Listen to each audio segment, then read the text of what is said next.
Yeah.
चालू कर दूं?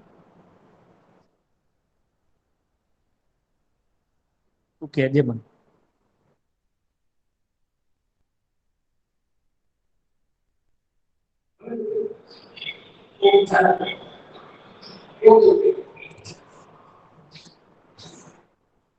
नमस्कार विद्यार्थी मित्रों, ધોરણ 12 તત્વજ્ઞાન અને એમાં તર્કશાસ્ત્ર વિષય આપણે ભણી રહ્યા છીએ। એમાં પ્રકરણ નંબર 2 દલીલનું રૂપ અને દલીલનું પ્રામાણ્ય, એમાં આપણે સત્યતા કોષ્ટકની પ્રત્યક્ષ રીત વડે દલીલોનું પ્રામાણ્ય કઈ રીતે તપાસી શકાય છે તેની આપણે એક ઉદાહરણ સાથે અગાઉ સમજૂતી મેળવી ચૂક્યા છીએ। અહીંયા આપણે સત્તા કોષ્ટકની પ્રત્યક્ષ રીત વડે દલીલોનું પ્રામાણ્ય કઈ રીતે તપાસી શકાય છે તેના કેટલાક બીજા ઉદાહરણો પણ આપણે જોઈએ, એક્ઝામ્પલ જોઈએ। ધોરણ 12 બોર્ડની પરીક્ષામાં તત્વજ્ઞાન વિષયના પ્રશ્નપત્રમાં ઈ વિભાગમાં સત્યતા કોષ્ટકની પ્રત્યક્ષ રીત વડે દલીલોનું પ્રામાણ્ય તપાસો, આવો 5 ગુણનો પ્રશ્ન પૂછાય છે। તો અહીંયા આપણે સત્યતા કોષ્ટકની પ્રત્યક્ષ રીત વડે દલીલોનું પ્રામાણ્ય તપાસીએ। વિદ્યાર્થી મિત્રો, તમને ખ્યાલ હશે કે દલીલોનું પ્રામાણ્ય તપાસવા માટેની મૂળભૂત 2 પદ્ધતિઓ છે અને એમાંની એક પદ્ધતિ એ સત્યતા કોષ્ટકની પ્રત્યક્ષ રીત, જેમાં સત્યતા કોઠો દોરીને આપણે દલીલોનું પ્રામાણ્ય તપાસવાનું હોય છે અને એ પ્રકરણ નંબર 1 માં આપણે એનો અભ્યાસ કરી રહ્યા છીએ। એક બીજી પદ્ધતિ છે દલીલોનું પ્રામાણ્ય તપાસવા માટેની અને તેનું નામ છે રૂપલક્ષી સાબિતી રચીને દલીલોનું પ્રામાણ્ય તપાસો। તો રૂપલક્ષી સાબિતી રચીને દલીલોનું પ્રામાણ્ય તપાસવાનું એ પ્રકરણ નંબર 3 ની અંદર આપણે એનો અભ્યાસ કરીશું। અહીંયા આપણે માત્ર સત્તા કોષ્ટકની પ્રત્યક્ષ રીત વડે દલીલોનું પ્રામાણ્ય કઈ રીતે તપાસી શકાય છે એ અહીંયા જોઈએ આપણે। તો એના માટે અહીંયા મેં કેટલાક ઉદાહરણો છે દલીલોના અહીંયા લખેલા છે તમારી સામે। અહીંયા ઉદાહરણ નંબર 1, ઉદાહરણ નંબર 2 અને દલીલનું ઉદાહરણ નંબર 3 દલીલો છે એ મેં અહીંયા બોર્ડની અંદર લખેલી છે અને આ 3 દલીલો છે એનું સત્યતા કોષ્ટક રચીને આપણે સત્તા કોષ્ટકની પ્રત્યક્ષ રીત વડે દલીલોનું પ્રામાણ્ય તપાસવાનું છે। સૌથી પહેલા આપણે અહીંયા પહેલી દલીલ જે આપેલી છે, જો આ પર્વત ધૂમ્ર સ્થાન છે તો આ પર્વત અગ્નિ સ્થાન છે, આવું પહેલું આધાર વિધાન છે આ દલીલમાં। બીજું આધાર વિધાન છે આ પર્વત અગ્નિ સ્થાન નથી, એવું બીજું આધાર વિધાન છે। અને આ બંને જે આધાર વિધાનો છે એને આધારે તારવેલું અહીંયા તેથી કરીને એક ત્રીજું વિધાન લખેલું છે અને એ ફલિત વિધાન છે, આ પર્વત ધૂમ્ર સ્થાન નથી। તો અહીંયા આપણે જોઈ શકીએ છીએ કે પહેલી દલીલ અહીં આપેલી છે અને એ દલીલ તમે જોશો તો શાબ્દિક ભાષામાં છે। જો આ પર્વત ધૂમ્ર સ્થાન છે તો આ પર્વત અગ્નિ સ્થાન છે, આ પર્વત અગ્નિ સ્થાન નથી તેથી આ પર્વત ધૂમ્ર સ્થાન નથી, એવી અહીંયા શાબ્દિક ભાષામાં દલીલ આપેલી છે। વિદ્યાર્થી મિત્રો, જ્યારે દલીલ સત્તા કોષ્ટકની પ્રત્યક્ષ રીત વડે જ્યારે આપણે દલીલનું પ્રામાણ્ય તપાસીએ ત્યારે જો શાબ્દિક ભાષામાં દલીલ આપેલી હોય, આ રીતે શાબ્દિક ભાષામાં દલીલ આપેલી હોય તો સૌથી પહેલા સંકેતાવલી કરીને દલીલ છે એને પ્રાતિક ભાષામાં આપણે રજૂ કરવી પડે છે. તો અહીંયા આ જે શાબ્દિક ભાષામાં દલીલ છે એને આપણે પ્રાતિક ભાષામાં એને રજૂ કરીશું. તો દલીલને પ્રાતિક ભાષામાં રજૂ કરવા માટે સૌથી પહેલા સંકેતાવલી કરવી પડે છે. દલીલ જે છે આપેલી એને અનુરૂપ સંકેતાવલી છે એનો ઉપયોગ કરવો પડે છે. તો અહીંયા આપણે સૌથી પહેલા સંકેતાવલી લખેલું છે, પહેલો મુદ્દો. તો અહીંયા આપણે સંકેતાવલી કરીશું. સંકેતાવલીમાં આપણે શું કરવાનું છે કે દલીલ જે શાબ્દિક ભાષામાં આપેલી છે એમાં જે આધાર વિધાનો, જે વિધાનો આપેલા છે, જેટલા સાદા વિધાનો આપેલા છે એ આપણે જોવાના છે. તો આ શાબ્દિક ભાષામાં જે દલીલ આપેલી છે એમાં કેટલા સાદા વિધાનો આપેલા છે એ આપણે જોઈશું. તો અહીંયા તમે જોઈ શકો છો કે અહીંયા એક આ સાદું વિધાન આપેલું છે, આ પર્વત ધૂમ્ર સ્થાન છે એવું સાદું વિધાન આપેલું છે. અને બીજું સાદું વિધાન છે, આ પર્વત અગ્નિ સ્થાન છે એવું સાદું વિધાન આપેલું છે. તો બે સાદા વિધાનો છે આ દલીલમાં. એક આ પર્વત ધૂમ્ર સ્થાન છે એવું, અને બીજું આ પર્વત અગ્નિ સ્થાન છે એવું, આ બે સાદા વિધાનો આપેલા છે. તો આ બે સાદા વિધાનો માટે આપણે પ્રતીકો આપવા પડશે. તો સંકેતાવલી આપણે અહીંયા કરીએ.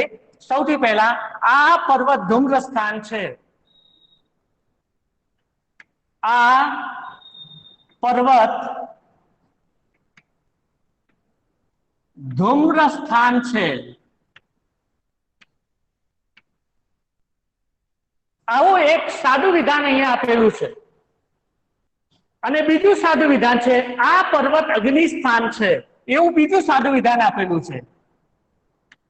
આ પર્વત અગ્નિ સ્થાન છે.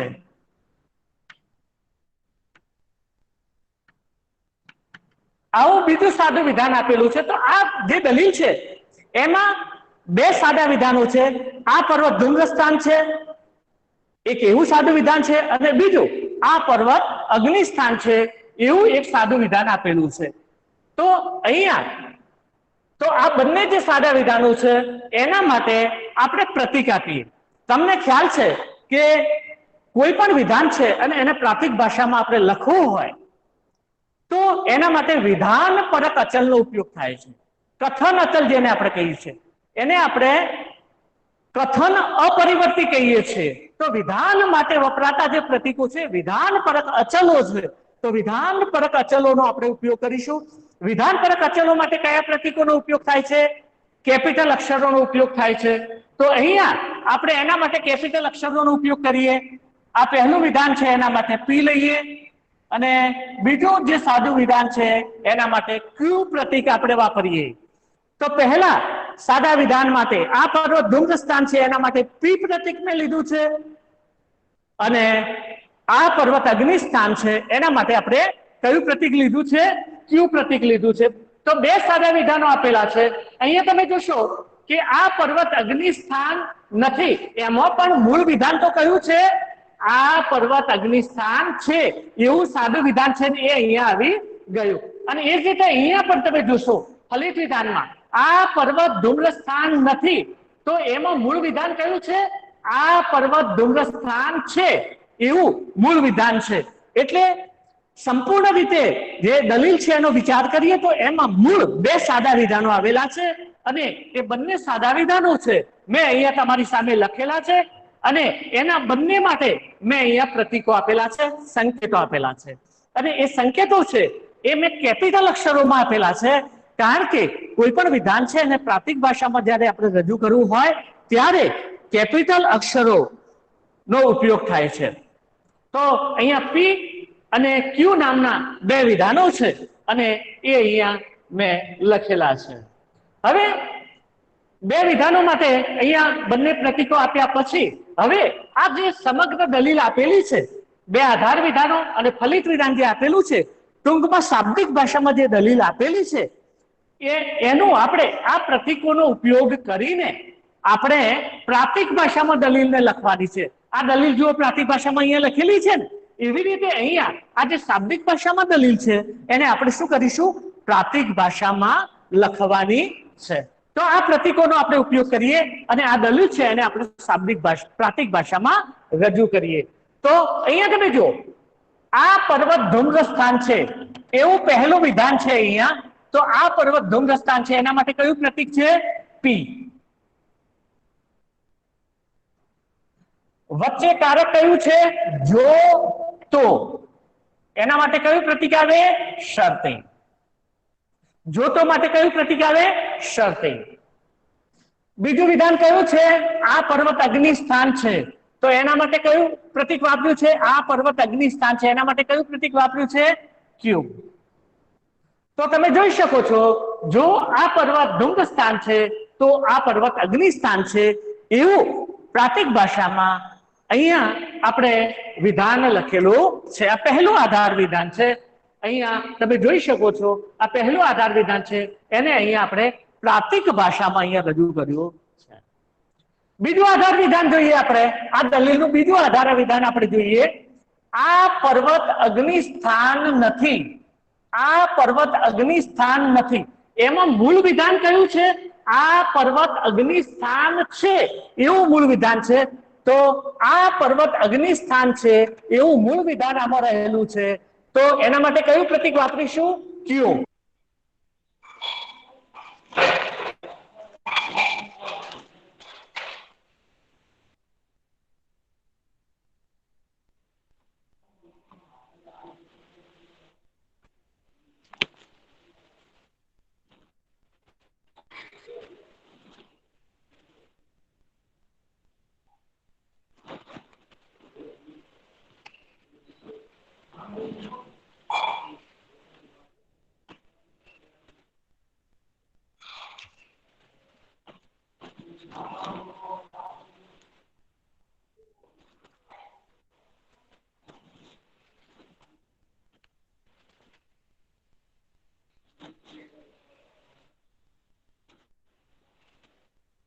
એટલે એથી એમ સાબિત થાય છે કે એથી એમ ફલિત કરી શકાય કે તો આવા શબ્દો કે શબ્દ જૂથો દ્વારા ફલિત વિધાન છે એની રચના થતી હોય છે.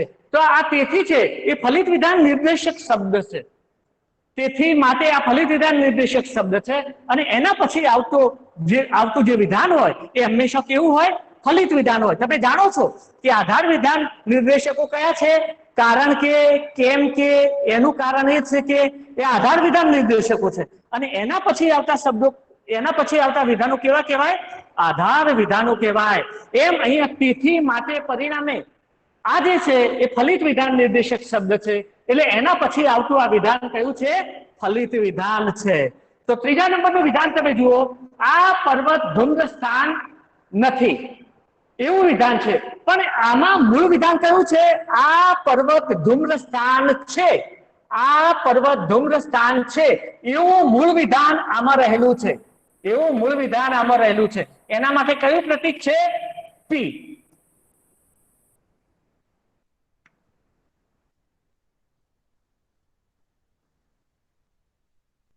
એના માટે મૂળ પ્રતીક કયું છે, ક્યુ.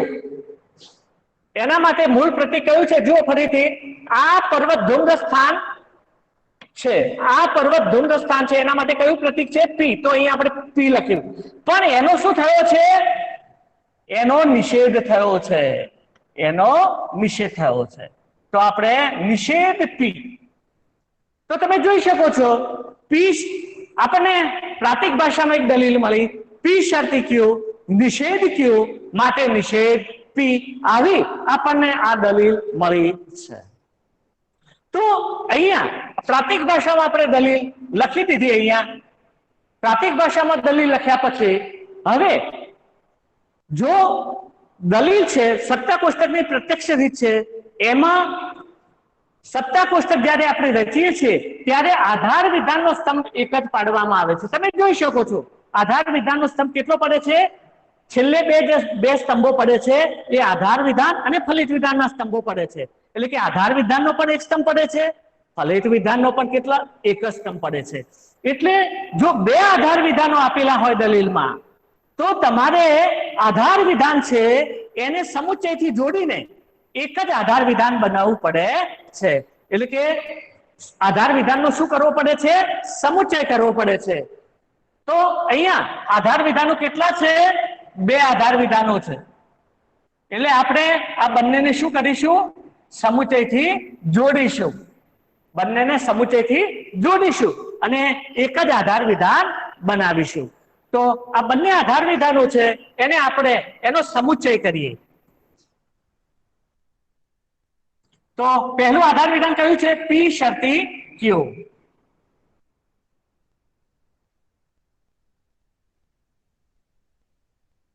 બીજું આધાર વિધાન કયું છે?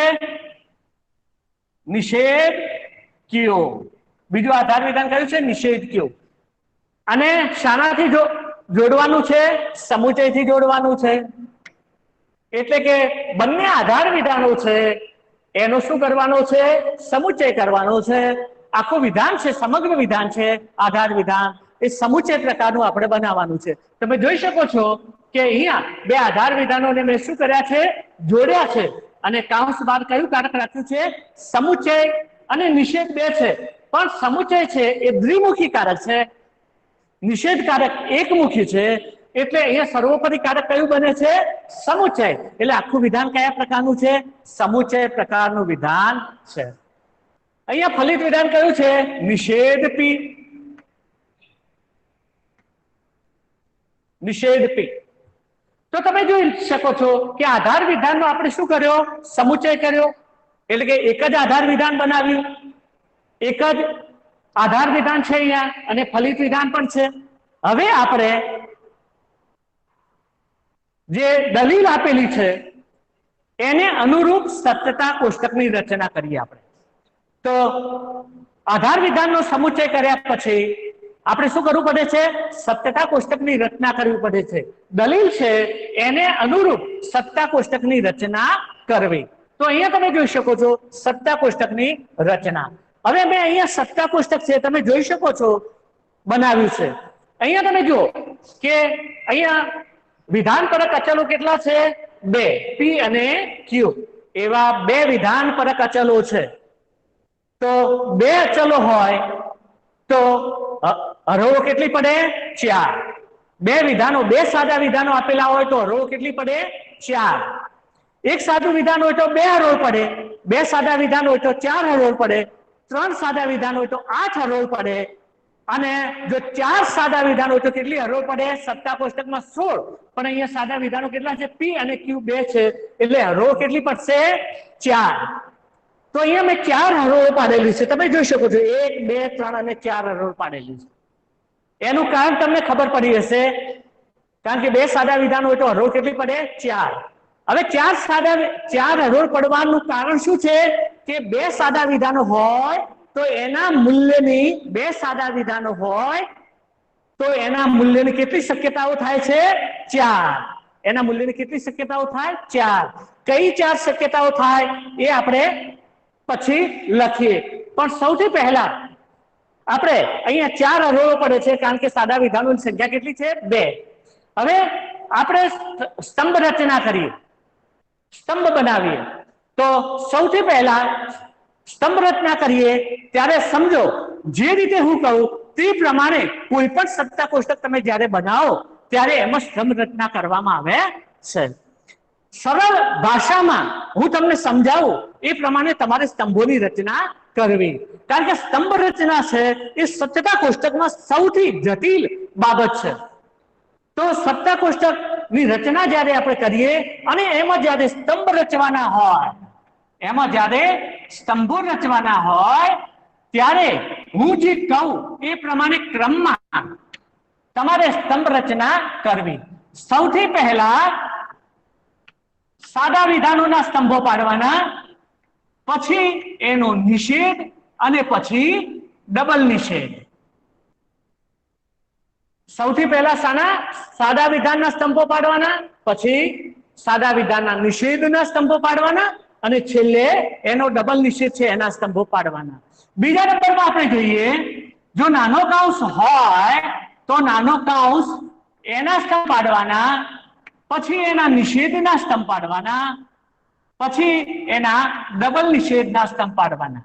તે જ રીતે ત્રીજા નંબરમાં આપણે જોઈએ, મોટો કૌંસ હોય તો મોટા કૌંસના સ્તંભ પાડવાના, પછી એના નિષેધના સ્તંભ પાડવાના અને છેલ્લે પછી ડબલ નિષેધનો સ્તંભ પાડવામાં આવે છે. એ જ રીતે આપણે છગડીયો કૌંસ, છેલ્લે છગડીયો કૌંસ એના સ્તંભ પડે, પછી એના નિષેધના સ્તંભ પડે અને પછી ડબલ નિષેધના સ્તંભો પડે છે. તો વિદ્યાર્થી મિત્રો, સ્તંભ રચના એ સૌથી જટિલ બાબત છે, પણ મેં તમને અહીંયા સરળ રીતે સ્તંભ રચના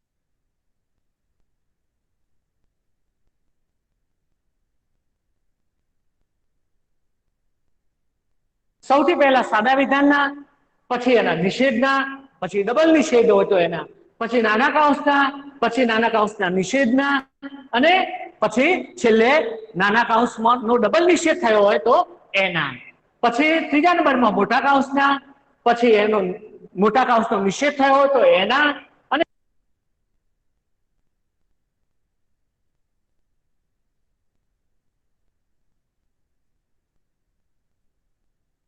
છગડીયા કૌંસનો નિષેધ થયો હોય તો એના સ્તંભો પાડવામાં આવે છે અને છેલ્લે છગડીયો કૌંસ છે એનો જે ડબલ નિષેધ છે એના સ્તંભો છેલ્લે પાડવામાં આવે છે. તો તમને ખ્યાલ આવ્યો હશે હવે કે સ્તંભ રચના કઈ રીતે થાય છે. તો સ્તંભ રચનામાં તમે જુઓ, સૌથી પહેલા સાદા વિધાન કયા છે? પી અને ક્યુ. તો એના સ્તંભો પાડો. મેં તમને અહીંયા કહેલું છે, સૌથી પહેલા શાના સ્તંભો પાડવાના? સાદા વિધાનના. પછી સાદા વિધાનના નિષેધના સ્તંભો પાડીશું. એના પછી તો અહીંયા નિષેધ શાનો થયો છે? નિષેધ ક્યુ અને નિષેધ પી, બંનેનો નિષેધ થયો છે.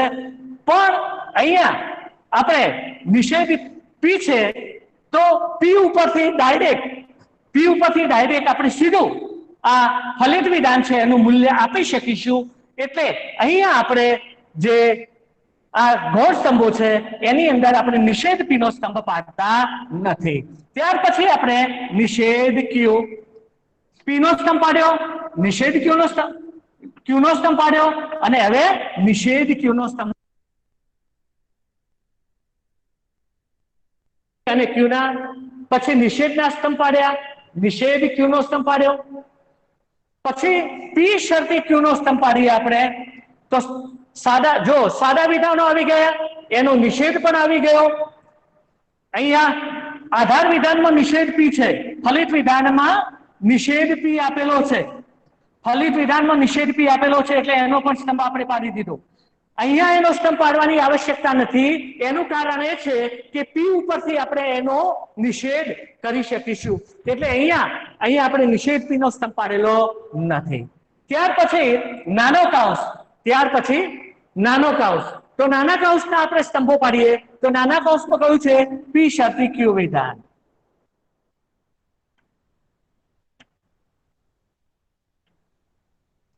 તો નાના કૌંસનો સ્તંભ પાડ્યો પી શરતી ક્યુ. હવે એનો નિષેધ પણ નથી, એનો ડબલ નિષેધ પણ નથી. તો અહીંયા નાનો કૌંસ પછી મોટો કૌંસ તો છે જ નહીં. એટલે એનો અર્થ એ થયો કે સમગ્ર જે દલીલ છે એની અંદરથી તમામ વિધાનો આવી જાય છે. એટલે આખો આધાર વિધાન છે એનો સ્તંભ આપણે પાડીશું. તમે જોઈ શકો છો કે આધાર વિધાન છે પી, એના બે ઘટકનો વિધાનો છે, પી શરતી ક્યુ અને નિષેધ ક્યુ. આવા બે ઘટકનો વિધાનો છે અને બંનેના સ્તંભ અને નિષેધ ક્યુ છે એનો સ્તંભ 3 માં આવી ગયો છે. એટલે બંને જે સમુચિતો છે એના સ્તંભો અહીંયા આપણે પાડી દીધેલા છે. તો અહીંયા આપણે સમગ્ર આધાર વિધાન છે એનો સ્તંભ પાડીએ. સમગ્ર આધાર વિધાન છે એનો સ્તંભ.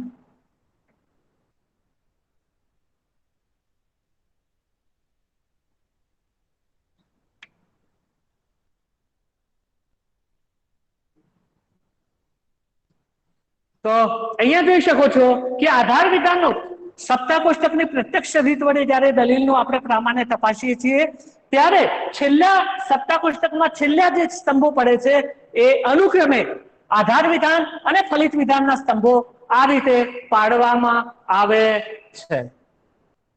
તો અહીંયા આપણે તમે જોઈ શકો છો કે આધાર વિધાનનો સ્તંભ લખ્યો અને ફલિત વિધાન છે નિષેધ પી છે એનો સ્તંભ અહીંયા પાડેલો છે. તો આ રીતે તમારે જે સ્તંભ રચના છે કરવાની છે. સૌથી પહેલા સાદા વિધાનની, પછી એના નિષેધની, ડબલ નિષેધની, પછી નાના કાઉન્સની, એના નિષેધની, ડબલ નિષેધની, મોટા કાઉન્સની, એના નિષેધની, ડબલ નિષેધની, અને છેલ્લે છગડીયો કાઉન્સ એનો નિષેધ થયો હોય તો અને છેલ્લે ડબલ નિષેધ થયો હોય તો આ રીતે આ ક્રમમાં જો આપણે સ્તંભ પાડીશું તો કોઈ પણ જટિલમાંનું જટિલ જો સત્તા કોષ્ટક આપણે રચવું હશે તો આપણે સરળતાથી એના સ્તંભો પાડી શકીશું, કોઈ આપણને મુશ્કેલી પડશે નહીં. તો સત્તા કોષ્ટક છે એનું રૂપ એક માળખું આપણે તૈયાર કરી દીધું છે. બીબુ હવે આપણે સત્તા કોષ્ટકમાં હવે મૂલ્ય પ્રદાન કરવાનું છે. તો સૌથી પહેલા આપણે સાદા વિધાનો છે પી અને ક્યુ એમાં મૂલ્ય પ્રદાન કરીએ. તો આમાં સાદા વિધાનો કેટલા છે? 2 છે. એના મૂલ્યની શક્યતાઓ કેટલી થાય? 4 થાય. એક સાદું વિધાન હોય તો એના મૂલ્યની શક્યતાઓ કેટલી થાય? 2 થાય. દાખલા તરીકે ગંગા પવિત્ર નદી છે એના મૂલ્યની એ વિધાન છે એક સાદું વિધાન છે એના મૂલ્યની 2 શક્યતાઓ થાય, કાં તો એ વિધાન સાચું હોય અથવા ખોટું હોય. અહીંયા વિધાનો કેટલા આપેલા છે? સાદા વિધાનો પી અને ક્યુ એવા 2 સાદા વિધાનો આપેલા છે. એટલે એના મૂલ્યની કેટલી શક્યતાઓ થાય છે? 4. કાં તો આ પી અને ક્યુ બંને વિધાનો કેવા હોય? સાચા હોય, પહેલી શક્યતા. પી વિધાન પર સાચું હોય, ક્યુ વિધાન પર સત્ય હોય. બીજી શક્યતા આપણે જોઈએ, પી અને ક્યુ બંને વિધાનો કેવા હોય? ખોટા હોય. કાં તો બંને વિધાનો સાચા હોય પીક્યુ, કાં તો પીક્યુ બંને વિધાનો કેવા હોય? ખોટા હોય. ત્રીજી શક્યતા આપણે જોઈએ, કાં તો પી વિધાન સત્ય હોય અને ક્યુ વિધાન કેવું હોય? અસત્ય હોય. ત્રીજી શક્યતા આપણે જોઈએ. ચોથી શક્યતા આપણે જોઈએ કે પી વિધાન છે એ અસત્ય હોય અને ક્યુ વિધાન છે એ સત્ય હોય. તો તમે જોઈ શકો છો કે 2 સાદા વિધાન તો એના મૂલ્યની 4 શક્યતાઓ છે. કાં તો બંને વિધાનો સાચા હોય, કાં તો બંને વિધાનો ખોટા હોય, કાં તો ટી એફ હોય, કાં તો એફ ટી હોય. આ રીતે 4 શક્યતાઓ રહેલી છે. તો અહીંયા આપણે હવે સ્તંભ નંબર 3 એની આપણે વાત કરીએ તો ક્યુ નો અહીંયા નિષેધ કરવાનો છે. તો અહીંયા પી ક્યુ નિષેધનો નિયમ છે કે મૂળ વિધાન છે સત્ય હોય તો એનો નિષેધ છે એ અસત્ય બને છે. મૂળ વિધાન અસત્ય હોય તો તેનો નિષેધ સત્ય બને છે. મૂળ વિધાન સત્ય હોય તો તેનો નિષેધ અસત્ય બને છે. અને મૂળ વિધાન અસત્ય હોય તો તેનો નિષેધ સત્ય બને છે. શાના આધારે આપ્યું? અહીંયા સ્તંભ નંબર 2 છે ભાઈ, ચાલુ રાખજો. એનો નિષેધ કર્યો છે. સ્તંભ નંબર 4 ની આપણે વાત કરીએ તો પી શરતી ક્યુ એમાં પી પૂર્ણાંક છે, પી પૂર્ણાંક છે અને ક્યુ ઉત્તરાંક છે. તો પી પૂર્ણાંક છે એ સ્તંભ નંબર 1 માં આપેલું છે અને ક્યુ ઉત્તરાંક છે એ સ્તંભ નંબર 2 માં આપેલું છે અને વચ્ચે કારક કયું છે? શરતી. તો શરતી તાર્કિક કારકના સત્યતા મૂલ્યના નિયમ પ્રમાણે સ્તંભ નંબર 1 અને સ્તંભ નંબર 2, સ્તંભ નંબર 1 અને સ્તંભ નંબર 2 ને આધારે અહીંયા આપણે મૂલ્ય પ્રદાન આ સ્તંભ નંબર 4 માં કરવાનું છે. કયો નિયમ?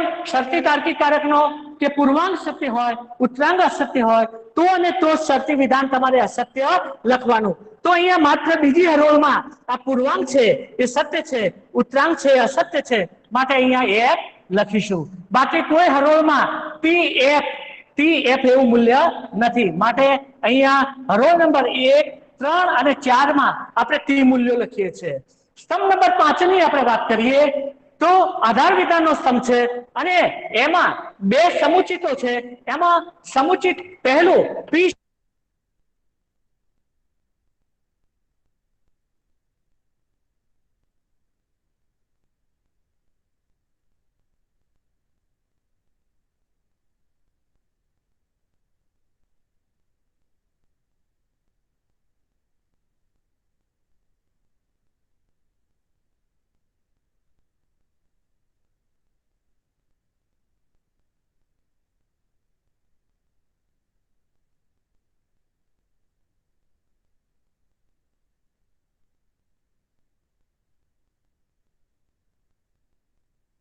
બાકી કોઈ હરોળમાં સત્ય નથી. માટે બધે બીજી હરોળમાં આપણે શું લખીશું? એફ. તો ટી ટી હોય તો ટી થાય. એટલે અહીંયા હરોળ નંબર 4 માં આ પી શરતી ક્યુ અને નિષેધ ક્યુ ના મૂલ્યો સત્ય છે તો સત્ય લખ્યું. બાકી કોઈ પણ હરોળમાં આ બંને જે સમુચ્ય ક્યુ છે એના મૂલ્યો સત્ય નથી એટલે એફ લખ્યું છે. હવે છેલ્લે તમે જુઓ પી નો અહીંયા શું કરવાનો છે? નિષેધ. તો રોલ નંબર 1 સ્તંભ નંબર 1 છે એમાં પી નું મૂલ્ય આપ્યું છે એનો શું કરવાનું છે? નિષેધ. તો અહીંયા જે પી છે એનો નિષેધ કરીએ. 2f અને 2t. ટી હોય તો એફ થાય, ટી હોય તો એફ થાય, એફ હોય તો ટી થાય. તો તમે જોઈ શકો છો અહીંયા સમગ્ર જે વિધાન છે, સમગ્ર જે દલીલ છે એનું સત્તા કોષ્ટક આપણે રચી દીધું છે. હવે આપણે આ સત્તા કોષ્ટકમાં સત્તા કોષ્ટકને આધારે દલીલના પ્રમાણનો નિર્ણય લેવાનો છે કે દલીલ પ્રમાણભૂત છે કે અપ્રમાણભૂત છે. તો તમને ખ્યાલ છે કે જે દલીલના આધાર વિધાન અને ફલિત વિધાન બંને સત્ય હોય તે દલીલ પ્રમાણભૂત બને છે અને જે દલીલનો આધાર વિધાન સત્ય હોવા છતાં ફલિત વિધાન અસત્ય હોય તે દલીલ અપ્રમાણભૂત બને છે. આપણે જોઈએ આ દલીલ છે કયા લક્ષણને અનુસરે છે? પ્રમાણભૂત દલીલના લક્ષણને અનુસરે છે કે અપ્રમાણભૂત દલીલના લક્ષણને? હવે જ્યારે આપણે દલીલના પ્રમાણનો નિર્ણય લઈએ ત્યારે માત્ર આધાર વિધાન અને ફલિત વિધાનના સ્તંભો જોવાના હોય છે. તો એક એક હરોળને જોતા હરોળ નંબર 4 માં તમે જોઈ શકો છો કે આધાર વિધાન સત્ય છે એની સામે જ ફલિત વિધાનનું મૂલ્ય પણ કેવું આવે છે? સત્ય આવે છે. આમ આ દલીલ જે છે આપેલી દલીલ છે એ પ્રમાણભૂત દલીલના લક્ષણને અનુસરે છે અને તેથી પ્રમાણભૂત સાબિત થાય છે. દલીલ કેવી સાબિત થાય છે? પ્રમાણભૂત.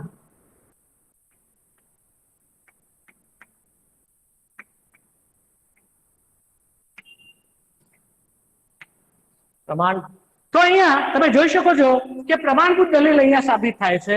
એ જ રીતે અહીંયા આ જે દલીલ છે એ તમારે ગણવાની છે. આ દલીલ છે એ અપ્રમાણભૂત દલીલનું ઉદાહરણ છે અને આ ત્રીજા નંબરની જે દલીલ મેં આપેલી છે એક વિશિષ્ટ પ્રકારની દલીલ છે જે તમારા પુસ્તકમાં પણ નથી. તો અહીંયા એ વાત આપણે ધ્યાન રાખવાની છે કે અહીંયા આધાર વિધાનના સ્તંભની અંદર બધા એફ આવે છે.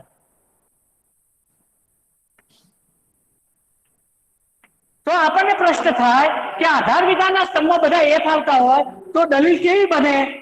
તો આધાર વિધાનના સ્તંભમાં બધા એફ આવતા હોય તો દલીલ અપ્રમાણભૂત નથી એટલે દલીલ છે એ પ્રમાણભૂત છે એવો તમારે નિર્ણય લેવાનો છે. એક જ મિનિટ.